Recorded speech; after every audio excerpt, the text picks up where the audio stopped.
नमस्कार मंडळी, मी तुमचा लाडका मित्र भरत विजय चव्हाण आणि मी तुम्हा सर्वांचं माझ्या यूट्यूब चॅनलमध्ये स्वागत करत आहे. मंडळी, आत्ता वेळ झाली हे वाक्य खरं तर खूप चीअरफुल आहे.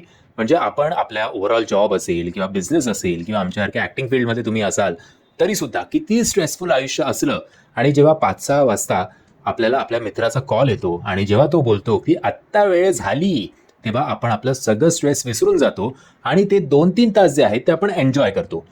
असो. सो ओव्हरऑल आत्ता वेळ झाली या वाक्याचा खूप दुसरा अर्थ, अपोजिट अर्थ आपल्याला या सिनेमाच्या माध्यमातून बघायला मिळतो, ज्या सिनेमाचं नाव आहे आत्ता वेळ झाली.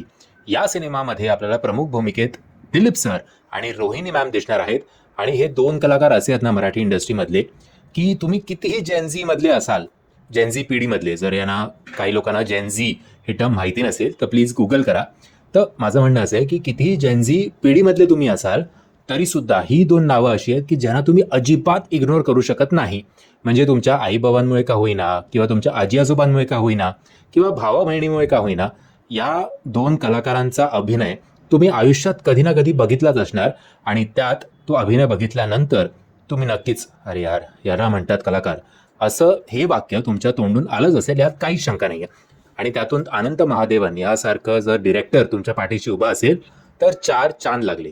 म्हणजे आता जेव्हा आपण ट्रेलर बघितला होता तेव्हाच आपल्याला कळलं होतं की एका बुजुर्ग दाम्पत्याची कथा आहे ज्यांना कुठलंही मूल नाही आहे आणि त्यांना जरा ऑनरवालं असं मृत्यू हवा आहे.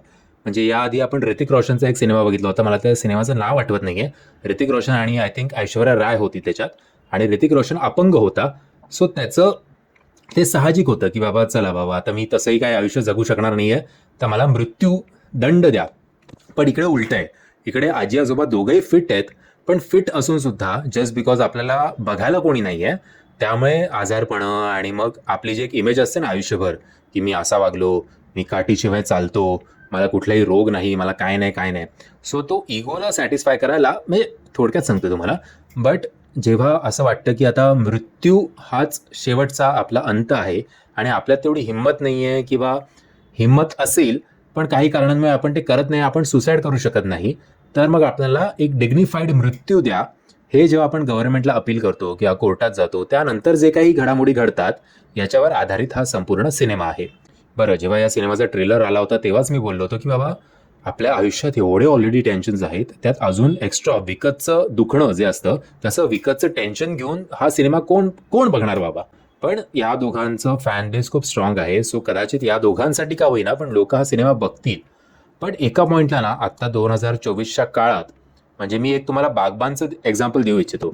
बागबान हे आपल्याकडे माहेरच्या साडीपासून चालत आलंय, बट माहेरच्या साडीची गाणी खूप पॉप्युलर झाली होती. त्याचे ओव्हरऑल कमर्शियल लेवलवर त्या काळानुसार जर तुम्ही अपेक्षा केली ना, तर माहेरची साडी हा त्या काळानुसार टॉपला होता. तसंच बागबान मध्ये आधी अमिताभ बच्चन साहेब आणि हेमा मालिनी मॅडम हे दोघे डान्स करतायत, त्या आपण तेव्हा फिदा झालो होतो. म्हणजे मी तेव्हा आय थिंक कॉलेजला होतो आणि माझं असं राहिला, या वयात हेमाजी एवढ्या फिट आहेत, अमिताभजी एवढा डान्स बिन्स करतायत, चली चली फिर चली चली किंवा सोनी तेरी चाल सोनी वे, हे सगळे गाणी. आणि मग एकदम अचानक तो जेव्हा ट्विस्ट घेतो तेव्हा आपण शॉक होतो. बट जेव्हा तुम्ही स्टार्ट टू एंड जेव्हा असं सिरियसनेस दाखवत असतात, तेव्हा मला माहिती नाही की आत्ताच्या काळात किती लोक त्याच्याशी एंगेज होतील. सो ओव्हरऑल हा सिनेमा मी सांगेन की, तसंही या सिनेमाचे खूप लिमिटेड शोज आहेत. सो मला आत्ता, मी रात्री हा व्हिडिओ अपलोड करतोय, आज जेव्हा हा सिनेमा रिलीज झाला आहे त्याच्यावरनं समजून जा. सो माहिती नाही की प्रेक्षक किती या सिनेमाकडे झुकतील. बट मी तुम्हाला विनंती करेन की ओव्हरऑल डिरेक्शन असेल, स्क्रीन प्ले असेल, महेंद्र पाटील सरांचे डायलॉग्स आहेत, त्याच्यासाठी आणि या दोघांच्या अभिनयासाठी हा सिनेमा बघा. कलाकार असे फार नाही आहेत या सिनेमामध्ये. सो या 4-5 जणांच्या अवतीभोवतीच हा सिनेमा घडतोय. सो म्हणजे दिलीप सर असतील, रोहिणी मॅम असतील, रंजना लेले असतील, जयवंत वाडकर ज्यांनी शेजाऱ्यांची भूमिका केली आहे, जयवंत वाडकर सर माफ करा, भाग्यश्री लिमये मॅम असतील, सुरेश विश्वकर्मा सर, त्यांनी तर आजकाल प्रत्येक त्या सिनेमामध्ये ते आपल्याला दिसतातच, आणि त्याचबरोबर भारत दाभोळकर सर, गुरु ठाकूर सर, या सगळ्यांनी अभिनय आपापल्या परीने उत्तम केलाय. सो मला तरी असं वाटतं की हा सिनेमा तुम्हाला सहकुटुंब, सहपरिवार, पर्सनली घरात जास्त एंटरटेन करेल किंवा त्या इमोशनल्स अप्स अँड डाऊन्समधनं तुम्हाला त्या राईडवर घेऊन जाईल, रादर दॅन हा सिनेमा थिएटरमध्ये जेव्हा तुम्ही बघाल तेव्हा. मंडळी, जर तुम्ही हा सिनेमा बघितला असेल, हा मेन मुद्दा आहे. अनेक मी कमेंट्स बघतो जे सिनेमा बघत सुद्धा नाहीत आणि मग ते काहीतरी एक स्वतःच्या डोक्यात करतात की हा सगळं निगेटिव्हच बोलतो.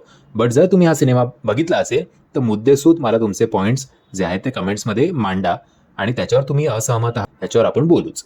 मी आशा करतो तुम्हाला हा व्हिडिओ आवडला असेल. जर तुम्हाला हा व्हिडिओ आवडला असेल तर प्लीज या व्हिडिओला लाईक, शेअर आणि चॅनलला सबस्क्राईब करायला विसरू नका. जय हिंद, जय महाराष्ट्र.